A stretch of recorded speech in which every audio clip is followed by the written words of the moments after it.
6.4 version 2 is finally out, and we can go over the differences from version 1 and list some of the issues with Varka still in the game, some solutions, and why I think Hoyoverse is hiding something from us that they aren't telling us. Let's just jump into it. Okay, so his damage is mid. It's bad. His premium team barely passes 100k, and that is with a very expensive team with Durin, Venti, and possibly Nicole in the future, but right now we're working with Bennett. That is a very expensive team to be doing that kind of numbers. That's one of the main issues with him, is that his team building is so restrictive. You have to have one other Anemo unit, you have to have 2 units of the same element, and then you also have to have another Hexen Circle member on your team. Taking all that into account, the options for a good, strong team with all of those restrictions is very, very limited. His signature weapon motivates you to try to build an attack speed team. However, because of the mechanics of the game, there is a limit to 160 attack speed. However, because of diminished returns, you really only cap out at 130,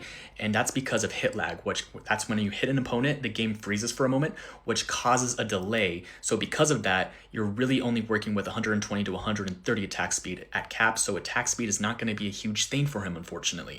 He also has no interrupt resistance in his kit at all, so you need another teammate to provide a shield or provide some kind of interrupt resistance, so that way you have a good flow rotation with his moves.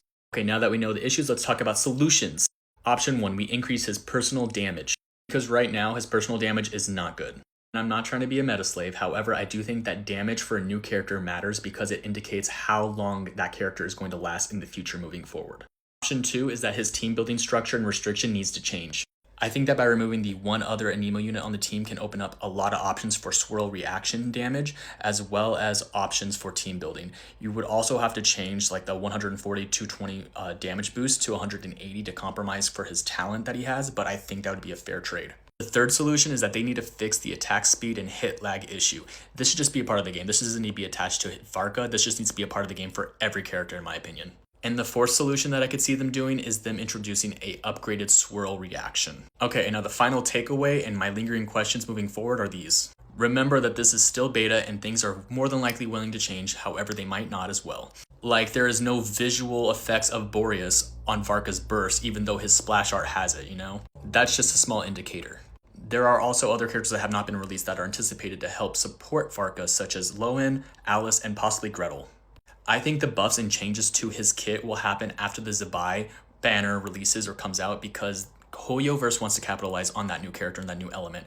And by having a very anticipated character like Varka after 5 years coming out directly after her, they don't want to mitigate the possible finances that they can get, not the finances, the profit that they can get from Zabai. So they're going to hinder Varka up until his release, I think, and then switch it up and make him really powerful. Because right now he is giving standard banner damage, but he is getting limited banner treatment. He has a unique playstyle using 2 claymores and a weapon skin on release. And he has one of the most longest anticipated character releases in the game. I think there's more than Hoyoverse is letting us know right now. But what do you think?